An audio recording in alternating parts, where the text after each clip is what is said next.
Hello guys, welcome back to this channel. In today's video, I'm going to show you new sprinkler animation in Grow Garden.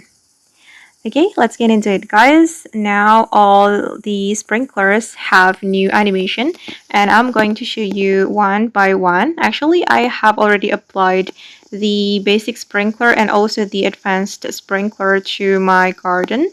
As you can see that they have new animation. And I'm going to place it again. I'm going to place the basic sprinkler. Let's try it. Okay. This is the animation for the basic sprinkler. Okay, and for the advanced sprinkler,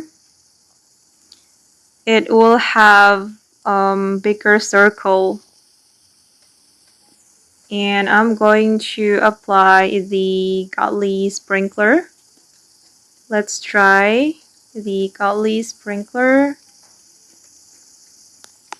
Wait, I'm going to place it here.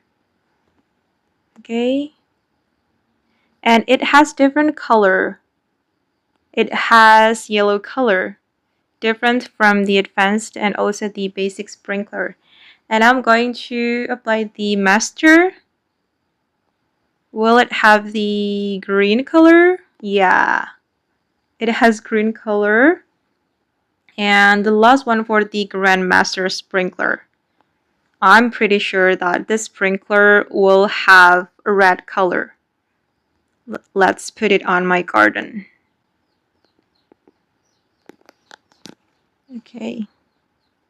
And as you can see, this Grandmaster sprinkler has orange red color. And yeah, they look so cool, guys. Okay guys, and that's all about the new sprinkler animation in Grow Garden. I hope this video will be useful for you. Thank you so much for watching and bye!